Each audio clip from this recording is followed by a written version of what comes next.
प्रारब्ध के सभी दर्शकों को मेरा नमस्कार। मेरा नाम है संदीप आरके सिंह और जैसा आप देख सकते हैं आज हमारे साथ प्रारब्ध की पूरी टीम। अवनीश सर बहुत बहुत स्वागत। राम राम। पुष्कर सर बहुत बहुत स्वागत। राम राम। राम राम भैया। दर्शकों, आज का जो हमारा विषय है जिसके लिए आज हम तीनों एक साथ बैठे हैं वह यह है कि भारत के बगल में कुछ होता है, नेपाल में, बांग्लादेश में। आप बहुत बार ये सारी बातें सुन चुके हैं, नेपाल में ये हो रहा है, बांग्लादेश में हो रहा है। पर उससे ना अपने यहाँ को भी थोड़ा सा अपने आप को भी मापने की आवश्यकता होती है। बहुत सारे विषय लोग कर रहे हैं, बहुत सारी बातें कर रहे हैं कि हमारे यहाँ भी हो सकता है, हम भी तकलीफ में हो सकते हैं, और नेपाल में अमेरिका ने कर दिया या चाइना का एजेंट है, ये है वो है। पर कहीं कुछ ऐसा है कि शायद हम में अपने स्वयं में ऐसा कोई भाव है जो दशकों के या सैकड़ों साल की गुलामी वाला जो चला आ रहा है, नेहरू के बाद तो खासकर, कि कहीं हम अपने आप को वीक समझते हैं। हम ये नहीं समझते कि हम भी कुछ बड़े कार्य कर सकते हैं, जबकि लगातार उदाहरण कुछ और आ रहे हैं मोदी सरकार की तरफ से। हम ऑपरेशन सिंदूर करके आते हैं, अमेरिका ट्रंप जो है हमसे किस तरीके से वार्ता करना चाह रहा है, और बहुत सारे देश हमारे साथ क्या व्यवहार कर रहे हैं।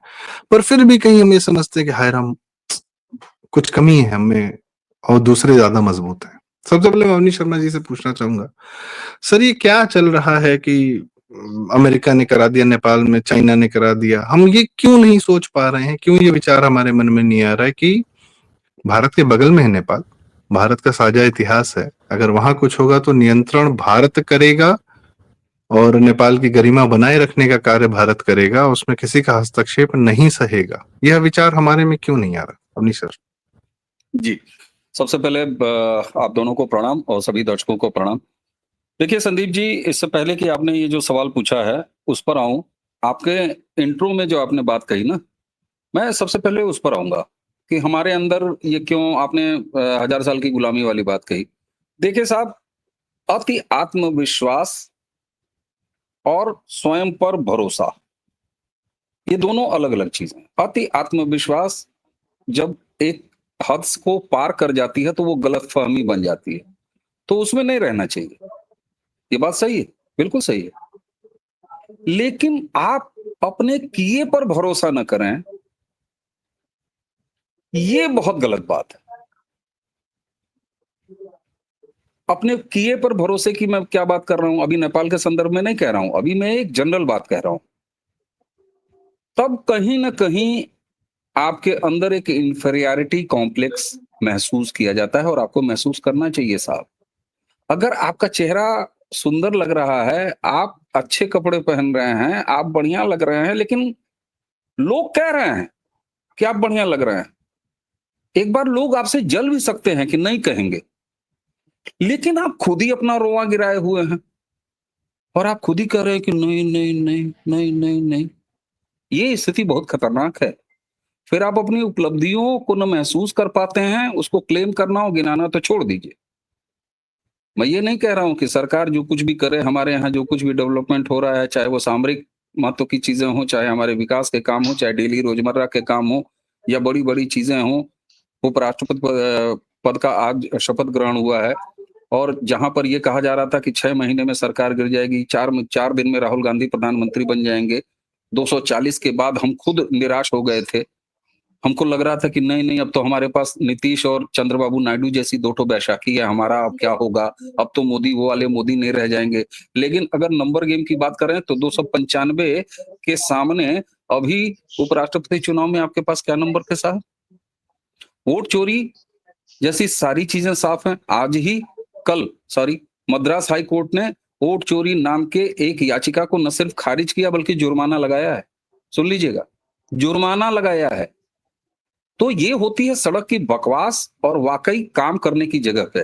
तुम सड़क पर बकवास वोट चोरी का करते रहो, लेकिन जब तुम मुकदमा लेके जाते हो ईवीएम की तरह, तो जैसे ईवीएम में खदेड़े गए थे, वैसे ही मद्रास हाई कोर्ट ने कल अपने डिसीजन में उठा के खदेड़ दिया और जुर्माना लगा दिया। आप इसको भी ओन नहीं करेंगे। आपको हमेशा ये डर लगेगा कि बांग्लादेश में जो हुआ वो यहाँ हो जाएगा। क्यों हो जाएगा भाई? और मैं बता रहा हूं कि ये पहले हो चुका है। अब जरा बात मेरी तार्किक ढंग से सोचिएगा। नेपाल में जो हुआ, नेपाल की बहुसंख्यक राष्ट्रवादी जनता ने नेपाल की सत्ता या नेपाल की सत्ता से बाहर विपक्ष में बैठे हुए उन तमाम पार्टियों को जिन्होंने पिछले 17 साल में 14 सरकारें बना के भाई भतीजावाद, खानदानवाद, करप्शन, नेपाल की सांस्कृतिक और सनातनी जो अस्मिता है उसको नुकसान पहुंचाया, उसके हिंदू राष्ट्र स्टेटस को समाप्त किया और उसको प्रो चाइना ले जा रहे थे, जो कि नेपाल कभी प्रो चाइना नहीं हो सकता, अपने सनातनी स्वभाव के कारण नहीं हो सकता। वहां पर क्रांति हुई। आप मुझे ये बताइए 2014 में भारत में जो हुआ वो इससे अलग कहां था? हम तो 2014 में ये क्रांति कर चुके हैं भाई। हमारा तरीका सड़क पर उतर के आग लगाने तोड़ने का नहीं था। संदीप जी, जो मैं बात कहता हूं कि 2 उंगलियों से हमने ये क्रांति की है। एक पे लोकतंत्र की स्याही लगाई, दूसरे से ईवीएम पर बटन दबाया और 2014 में राष्ट्रीय स्तर पर एक करप्ट खानदान जिसने यूपीए 1, यूपीए 2 हमें दिया, रोबोट प्रधानमंत्री दिया, जिसने करप्शन की हद कर दी, जिसके भाई भतीजावाद का खानदानी इतिहास आजादी के समय पंडित नेहरू से शुरू होता है, हमने उसको सत्ता से बाहर कर दी। और एक बार नहीं किया, लगातार तीसरी बार बाहर कर दिया। तो ये क्रांति जो कहते हैं कि भारत में दोहरा दी जाएगी, भारत में 2014 में हो चुकी है सर, की जा चुकी है। We are miles ahead. ये जो सो कॉल्ड आजकल शब्द दिए जा रहे हैं, अरब स्प्रिंग और इंडोनेशिया में हो रहा है, अरे साहब ये सब लेट कमर हैं। हमने ये कांड भारत में 2014 में कर दिया और हम उसको प्राउडली ओन कर रहे हैं, तीसरी बार ओन कर रहे हैं। अब आता हूं नेपाल की बात पर, उसके बाद पुष्कर दादा जब बोलेंगे तो अगले दौर में फिर कुछ जुड़ा होगा। देखिए साहब, आपने जो कहा कि नेपाल में जो कुछ भी हुआ है, आपको एक क्रोनोलॉजी बता रहा हूं, दर्शकों जरा आप भी ध्यान दीजिएगा। जिस दिन नेपाल में यह हुआ और ओली का जब इस्तीफा हुआ तो आप सबने देखा होगा कि लगभग भारतीय समय के हिसाब से, और नेपाल और इंडियन टाइम में कोई बहुत ज्यादा टाइम जोन का फर्क नहीं है, लगभग दोपहर बाद यानी 3-4 बजे तक जितने भी लेफ्ट लिबरल गिरोह यहाँ भारत के थे, वामपंथी, कांग्रेसी या जितने भी ऐसे जो बांग्लादेश दोहराने की हसरत पाले बैठे हैं, ये अपने पिछवाड़े गुलाल पोत के नाच रहे थे, एंजॉय कर रहे थे और कह रहे थे कि बस बस वित्त मंत्री जैसे वहां पीटा गया वैसे यहाँ भी पीटा जाएगा। लेकिन जैसे ही इन गिरोहों को ये पता चला कि वहां सत्ता वाले तो पीटे जा रहे हैं, जो विपक्ष वाले हैं वो भी पीटे जा रहे हैं, पूर्व प्रधानमंत्री की पत्नी पीटी जा रही है और संभवतः उनके मृत्यु की खबर आ रही है, बड़ी दुखद खबर है। वैसे ही इस पूरे गिरोह ने भारत में अपनी लाइन बदल दी और एक नया टर्म आया कि नेपाल में जो कुछ भी हुआ है वो अमेरिकन डीप स्टेट ने कराया है। अमेरिका अब वहां पर अपने अड्डे बनाएगा। सब कुछ अमेरिका ने कर दिया, हम बैठ के देखते रह गए। आहा हा हा। लेकिन इसके सामने जिस आदमी की सत्ता गई, केपी शर्मा ओली, उसका बयान क्या है? वो ये कहता है कि अगर हमने अयोध्या पर और अगर हमने लिपुलेख और कालीगंगा पर अगर भारत से पंगा नहीं लिया होता तो मेरी सरकार नहीं जाती। मैं उसको मानूं कि दोपहर बाद बदले हुए इस अवतरित डीप स्टेट की बात मानूं? हालांकि मैं फिर कह रहा हूं, नेपाल एक संप्रभु राष्ट्र है, हमें उसकी संप्रभुता का पूरा सम्मान करना है। ओपी शर्मा ओली ये भले कह रहा हो कि भारत से पंगा लेने की वजह से हमारी सरकार चली गई, लेकिन हम ये क्लेम नहीं करेंगे, बिल्कुल नहीं आधिकारिक तौर पर क्लेम करेंगे। लेकिन जैसा कि आपने बिल्कुल सही कहा, हमारी तबीयत नेपाल से मिलती है, हमारा खान पान नेपाल से मिलता है, हमारा रोटी बेटी का संबंध है, हमारा ओपन खुला बॉर्डर है जिसपे एसएसबी के रहते हुए भी बड़े प्रेम से आना जाना है। तो उस पर भारत का प्रभाव नहीं रहेगा तो किसके बाप का प्रभाव रहेगा भाई? लेकिन फिर भी हम यहाँ चिंता कर रहे हैं कि हमारे ऊपर चढ़ाएंगे, फिर मोदी जी क्या कर पाएंगे, फिर यहाँ भी वही होगा। सर, वो जो कहते हैं ना कि सरकार तुम्हारी सिस्टम हमारा, मुझे लगता है कि इसका हैंगओवर हमारे ऊपर कुछ ज्यादा हो रहा है और इसका नतीजा है कि इस तरह की निराशा और बेहद संदिग्ध तरीके से अपने आत्महीनता का भाव आ गया है। ये बड़ा खतरनाक है क्योंकि अभी सत्ता को केवल 11 साल हुए हैं और कांग्रेस ने जो कांड 65 साल की लगातार सत्ता में किया, आप 11 साल में इस अवसाद के स्तर पर आ जाएंगे। सोचिए जरा, पुनर्विचार कीजिए। मैं फिर कहूंगा, अति आत्मविश्वास में होना खतरनाक है, लेकिन विश्वास भी न क्लेम करना ये मानसिक दरिद्रता है। बहुत सही बात की सर कि कम से कम स्वयं पर विश्वास हो, क्योंकि स्वयं पर विश्वास करने के कारण और उदाहरण हमारे पास बड़े सारे हैं। हम आजकल ग्रेट निकोबार आइलैंड में जाके हम सिंगापुर जैसा इंफ्रास्ट्रक्चर बनाने का कार्य कर चुके हैं। सोचना कि और इस हद तक कि सोनिया गांधी जैसे को जो कभी जीवन में सिर्फ 3 इंटरव्यू दी है, उनको लेख लिखने पड़ रहे हैं कि ये गलत हो रहा है। 500 स्क्वायर किलोमीटर के एक आइलैंड की बड़ी चिंता हो रखी है। पूरे देश की ऐसी तैसी कर रही थी, तब चिंता नहीं थी। पूर्व प्रधानमंत्री की पत्नी वो भी हैं, जिनसे जनता अभी तक आजिज आई नहीं है। मतलब जनता यहाँ भारत की थोड़ी उनसे आज भी परेशान है, क्योंकि उन्होंने अपना एक लड़का जो छोड़ रखा है, वो भारत तोड़ो यात्रा जोड़ो यात्रा और सब कुछ करता रहता है, मुसलमानों के आगे लेटा हुआ है। भारत तोड़ने की कितनी बार बात कर चुका है, बस विपक्ष में रहते हुए। और एंटाइटलमेंट मतलब वो भी एक खींच का कारण है। जनता आप विपक्ष, आपने सही कहा कि नेपाल के विपक्ष से खींची है, तो भारत की जनता यहाँ के विपक्ष से भी खींची है। बस ये है कि अपना कार्य वो चुनावी प्रक्रिया से करती है, वोट करके करती है। पुष्कर दा, बड़ी चर्चा हुई, वेरी डायरेक्ट क्वेश्चन, बड़ी चर्चा हुई कि यूएस डीप स्टेट ने करा दिया, रेजिम चेंज एक्सपर्ट है और ये है वो है। भारत भी तो सर छोटा मोटा, मतलब भारत में भी तो एक कुव्वतें हैं कि हमारे भी एजेंसीज हैं वहां। भाई नेपाल में हमने कितने बड़े बड़े ऑपरेशंस किए हैं, पाकिस्तान के आईएसआई का नेटवर्क ध्वस्त किया है। और एक था कोई मिर्जा दिलशाद बेग, अब कैसे मरा, कैसे किसने मारा, बहुत बड़ा अपराधी था, कैसे निपटाएगा, वो एक अलग कहानी। तो क्या मोदी जी जब 2014 में सबसे पहले जाते हैं पशुपतिनाथ के दर्शन करते हैं, और सबसे पहला हिंदू स्वरूप प्राइम मिनिस्टर का, भारत के किसी प्राइम मिनिस्टर का जब दिखता है, तो वो पशुपतिनाथ मंदिर से बाहर निकले हुए मोदी जी का दिखता है, त्रिपुंड धारण किए हुए। ऐसे ही छोड़ देते क्या वो? या हम भी तो नियंत्रित कर रहे होंगे ना पुष्करदा? या भारत का अपना एक deep state so called, are we in that mode? देखिए ऐसा है कि जैसा कि अवनीश ने कहा कि कुछ चीजें जो है वक्त में समय बोलना चाहिए, कुछ नई चीजें बोलनी चाहिए, लेकिन इस परिधि से थोड़ा बाहर अपने को संभालते हुए मैं इतना कहूंगा, हमारी जो जनता है, मैं उस जनता में आपके विरोधी की बात भी कर रहा हूं, प्रधानमंत्री के, और जो प्रधानमंत्री के समर्थक है उनकी भी बात कर रहा हूं। बेचारी रुग्ण जनता है, उनके पास बैकेज है कई जनरेशन का, वो पल पल घिसते हुए यहां तक पहुंचे। और जो और उस जनता का वो भाग जो 2014 में जिसने अलग जगाई है, वो जनता जो है अपने साथ 150 साल का एक इतिहास लिए हुई थी। 1857 प्रथम स्वतंत्रता युद्ध, उसमें जो है अलग अलग टुकड़ों में बट के, अलग अलग वक्त पे करके, समय से पहले जो है जो जो चीज कर सकते थे नहीं कर पाए। उसके बाद अंग्रेजों की प्रताड़ना, जिसमें कि जो है पूरे भारतीय समाज को, हिंदू समाज को शस्त्र विहीन कर दिया गया। फिर उसके बाद जो है मानसिक रूप से, मानसिक विहीनता के लिए जो है ऑल इंडिया नेशनल कांग्रेस का गठन किया गया, अंग्रेजों द्वारा चलाई गई।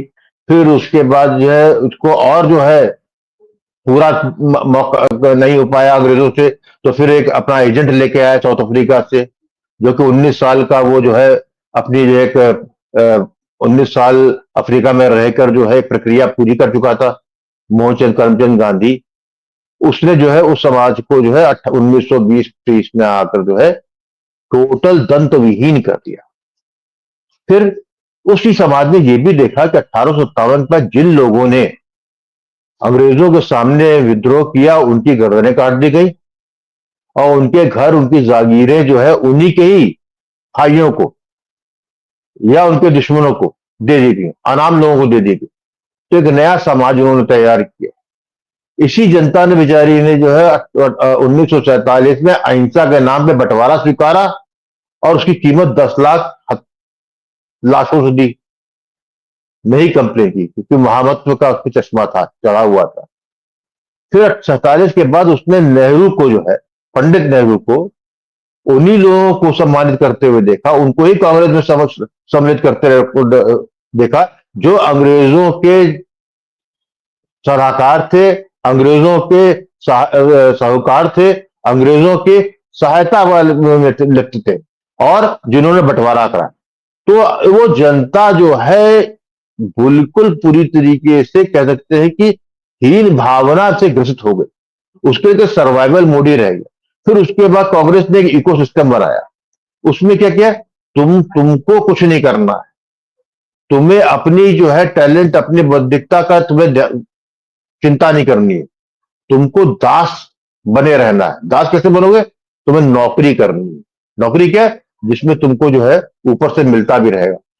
तो उस चक्कर में जो हमने 70 के दशक में इंस्पेक्टर राज और सब कुछ आया और 80 के दशक में हमने जो है उसको जो है सामाजिक प्रतिष्ठा प्रदान करती। तो जिस समाज ने भ्रष्टाचार, भाई भतीजावाद और भारत हंताओं को पद्मश्री पद्मभूषण होते हुए देखा, तो ये कालांतर में जनरेशन टू जनरेशन 7-8 जनरेशन में कंडीशन हो गई। फिर एक अलग जगह 2014 में, तो आप तो 2014 फिर 2019 और 2024 में कर करके दिखाया। हम जीते हैं क्योंकि जो पार्लियामेंट्री डेमोक्रेसी के हिसाब से, लेकिन वो जनता कितना बड़ा वर्ग है, 35%, 40%, 50% से ऊपर आज भी दासत्व के दास में घुसा हुआ है। इसीलिए वो कुछ क्लेम नहीं करना चाहते। वो जो है, इसलिए अवनीश ने बात जो कही कि हमको अपनी ही शक्तियों का परिमार्जन करना नहीं आता, हम जो है सब समक्ष सशक्त है या नहीं है, हम इसके काबिल है कि नहीं, इस पे हमेशा डाउट, प्रश्न चिन्ह लगाए रखा जाए। इसीलिए जो अभी हो रहा है, जिसपे लोग बातें कर रहे हैं, चाहे नेपाल हो या बांग्लादेश हो, तो इसीलिए वहां बार बार जो है उस डरे हुए भीरुहीन भावना से ग्रसित आवाजें आती हैं, क्योंकि वो आवाज लगाते हैं। देखिए, जब कोई कहराता है समाज ना, तो जो कहराहट होती है वो जब सामूहिक होती है तो उसकी आवाज सुनाई पड़ती है। जितनी ये सब आवाजें, ये सब अपने आप में अपने ही अस्तित्व पे प्रश्न चिन्ह लगाए हुए हैं। ये जो है, इनको जो है ये विश्वास ही नहीं है। इनको यदि ये विश्वास यदि होता, जिस विश्वास में और हमारी और आपकी जनरेशन ने 2014 में परिवर्तन अपनी उंगली के बल पे किया और एक क्रांति हम ले आए, जिसको कि लोकतांत्रिक ढंग की क्रांति कह सकते हैं, लेकिन क्योंकि 2025 में तक आते आते लोकतंत्र ही खतरा बन गया है।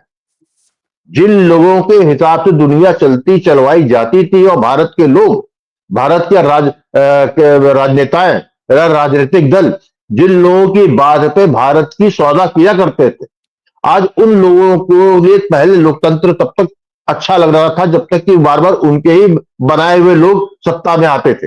लेकिन आज जो है, क्योंकि उस ऐसे लोगों के खिलाफ एक ऐसा आदमी खड़ा हो जिसने कि अपनी दूसरे की लाइन कम नहीं की है, अपनी लाइन इतनी बड़ी कर दी है कि वो उस कुर्सी पे बैठ गया है जहां पर कुर्सी दी जाती थी, वहां उसने कुर्सी ऑलरेडी ले ली। उसके लिए उसमें वो अहंकार रहित है वो व्यक्ति, इसलिए वो अहंकार नहीं कर रहा, इसलिए बोल भी नहीं रहा, क्योंकि उसको अपनी जो उसके जो समर्थक है उसकी कमजोरियों को बहुत अच्छी तरह पता है। मैं यहां प्रधानमंत्री नरेंद्र मोदी की बात कर रहा हूं। उसको जितना उन्होंने भारतीय समाज और भारतीय हिंदू को पढ़ा गढ़ा है, उतना किसी राजनेता ने नहीं किया। वो सब लोग इस समाज की शक्तियों की बात करते हैं, वो इस समाज की कमजोरियों को जानते हैं और उस पर बात करते हैं। इसको मैं छोटे उदाहरण समझाऊंगा कि 2014 में आने से पहले भारत की जनसंख्या जो थी 1,25 करोड़, हमारी भारत की जनता अपनी इस बढ़ती हुई जनता को निगेटिवली देखती, नकारात्मक रूप से। वो बोझ थी, वो इतनी बड़ी हमारी जो पॉपुलेशन, वो हमको लगता था उसने हमारी आर्थिक प्रगति को रोक दिया, उसको दबा दिया। लेकिन उस व्यक्ति ने 2014 में इसी 1,40 को दुनिया में बेचा। उसको जो है, उसको नकारात्मक नहीं, पॉजिटिविटी की तरफ ले गया। अरे ये बोझ कहां है, यही तो जो है जो दुनिया को चलाएंगे। और उनको इतनी शक्ति दी इन 10 सालों में, इतना वातावरण दिया, उनको इतना सामर्थ्य किया कि आज पूरी दुनिया भारत के बाजार को पाने के लिए वो समझौते कर रही है जिसका शायद ज्ञान बहुत जन सामान्य को तो बिल्कुल भी नहीं। उसी परिप्रेक्ष्य में अब आते हैं ये इसकी चिंता होना कि बांग्लादेश हो जाएगा। अरे भाई साहब, होगा, मैं बिल्कुल ये नहीं कहता नहीं, क्यों? क्योंकि अब वो लोकतांत्रिक क्रांति से अलोकतांत्रिक क्रांति की तरफ वो वाला सिस्टम बढ़ गया है। और हमारा जो लोकतांत्रिक तरीके से पहले आते थे उनके पास अकेला अलोकतांत्रिक ही एक रास्ता बचा है। इसलिए वो करेंगे, प्रयास करेंगे, निश्चित करेंगे। जहां जहां कमजोर राजनीतित्व होगा, जिस राज्य का शासन व्यवस्था कॉम्प्रोमाइज होगी, वहां वहां पर जो है ये गुबार सामने आएगा। लेकिन केंद्र में एक ऐसा सशक्त आत्मबल बैठा है, स्वाभिमान बैठा है, अपने आप में सामर्थ्य बैठा है, जिसको कि अपने समर्थकों के सामर्थ्य का विश्वास है। मैंने एक बात आपको बात खत्म करूंगा। जब कोविड काल था, उस व्यक्ति ने एक आह्वान किया था कि सब लोग अपनी बालकनी में आ जाए, घर के बाहर निकल जाए और थाली बजाएं। मैंने बजते हुए देखा है, लोगों को बजाते, पूरा हिंदुस्तान बजाता है। जिस दिन वो आह्वान करेगा तो उस दिन जिस चीज को लेकर आज खुश हो रहे हैं विपक्षी वाले कि वहां का प्रधानमंत्री कैसे भागा, वहां पे बाकी लोग, उनको ये आइडिया नहीं है कि मोदी को ये मालूम है कि जिन लोगों ने आक्रोश में जो किया, उनका आक्रोश वो है जिसमें वो कारण थे जिस कारण से भारत का विपक्ष 2014 से सत्ता विहीन है। यदि यहां पे आक्रोश थोड़ा भगवान ना करे, यहां यदि बांग्लादेश नेपाल बना, तो यहां पर जो है ये कांग्रेस से लेकर समाजवादी, राष्ट्रीय जनता, ममता बनर्जी, स्टालिन, ये वहां फूटेगा। ये इसका इनको अंदाजा नहीं है। तो मैं यही कहूंगा, अपने पे जो है ठीक है, ओवर कॉन्फिडेंस नहीं होना चाहिए, लेकिन आपको अपने नेतृत्व की क्षमता पे पूर्ण विश्वास होना चाहिए। क्योंकि बार बार पिछले 11 सालों में हम एक से एक दुष्चक्र दुआग्रह से निकले नहीं है, हम आगे बढ़ते जाए। हर बार टांग फांसी पर हमारी गिराई जाती है। ट्रंप ऐसा जिसका कि ट्रंप को पता नहीं कि आज शाम क्या सोच रहा है, सुबह क्या करेगा, जो सारे प्रोटोकॉल तोड़ रखे हैं, भारत उससे भी डील कर रहा है बिना कोई जवाब दिए। तो मैं यही कहूंगा कि भारतीय समाज में जो लोग बात सुन रहे हैं, उनको जो है अपने पे चाहे भले विश्वास ना हो, अपने नेतृत्व में विश्वास रखिए, क्योंकि वहां कहीं पे वो हिलने वाला नहीं। जी नहीं सर, मतलब मैं आज एक होस्ट के रूप में अपने आप को क्या कहूं, मुझे लग रहा था कि मैं बस सुन लूं और मैं कहाँ रोकूं इनको। कोई मतलब नहीं था कि कहीं बीच में डिस्टर्ब करने। क्या शानदार बात पुष्कर दा ने पूरा इतिहास को आज लाकर समेट दिया है। आप इस चीज को कैसे देखते हैं और आप एक कंक्लूडिंग रिमार्क दें। मैं अब इनके पास दोबारा नहीं जाऊंगा, इन्होंने जो कहना था इन्होंने सब कह दिया है, कुछ बचा है नहीं। जी अवनीश सर। बिल्कुल बिल्कुल बिल्कुल।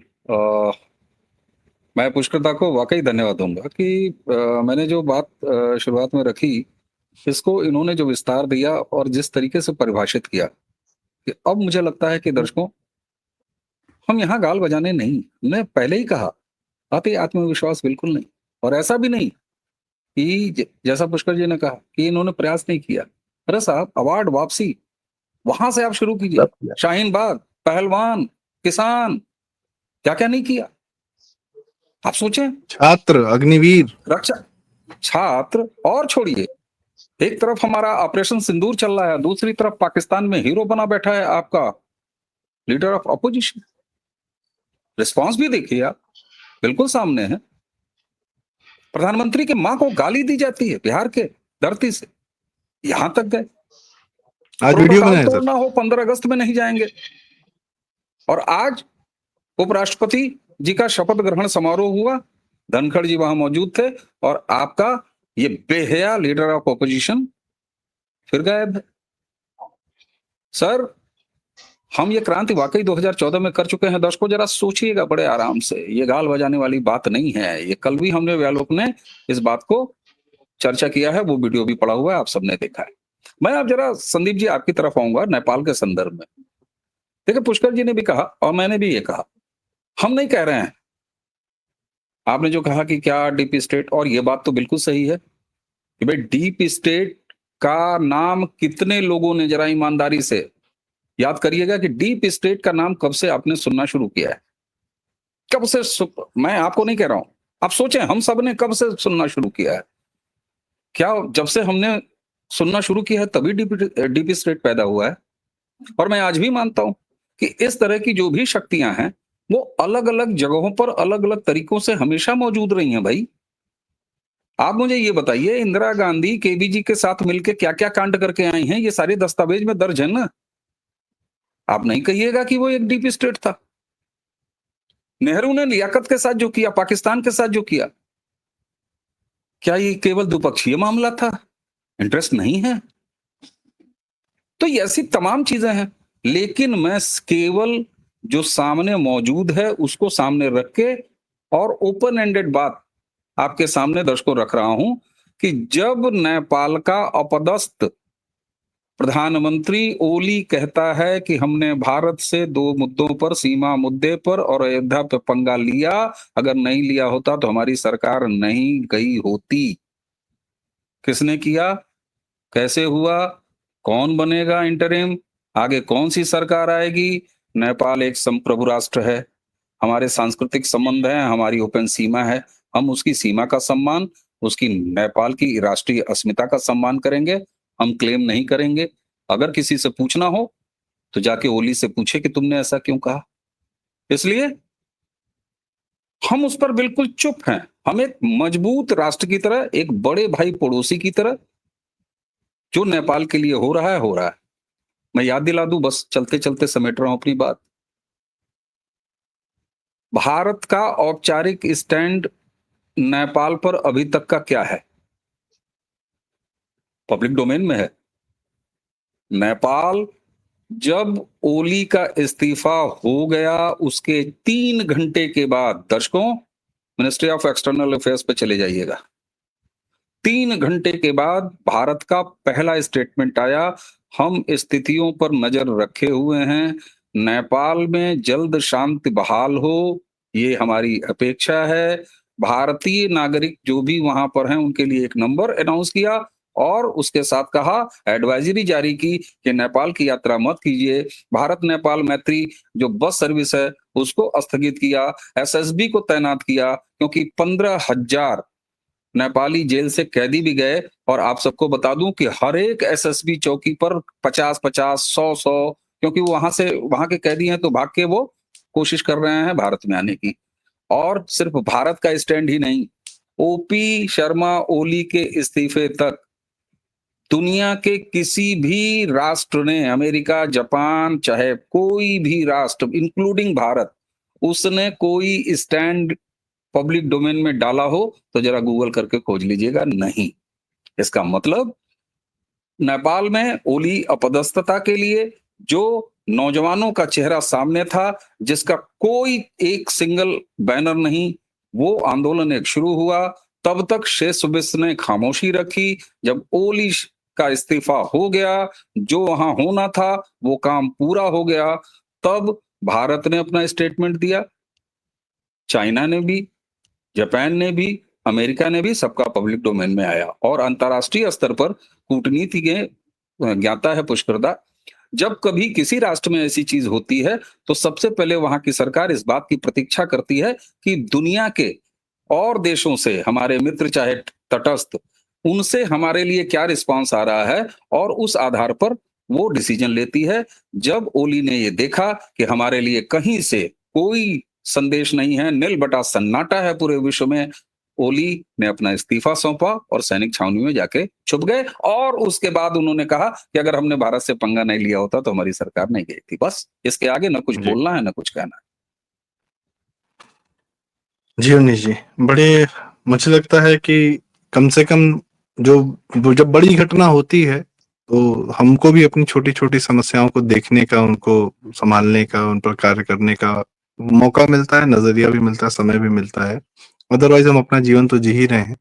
और जैसा आपने कहा, नेपाल का पूरा सम्मान है, हमारा भारत का छोटा भाई है, और क्या कहते हैं, आज से नहीं है, बहुत पहले से है। कुछ वहाँ छोटे भाई लोग को थोड़ा बहुत अधिक प्यार पुचकार से चीजें जो है घर में ही रखना है सारी चीज। और ये पूरी भारत भूमि है भाई, अगर मानसरोवर, कैलाश और सारी चीजें, पूरा हिमालय नेपाल की गोदी में है, तो भाई वो क्या कहते हैं, भारतीय सभ्यता का ही है।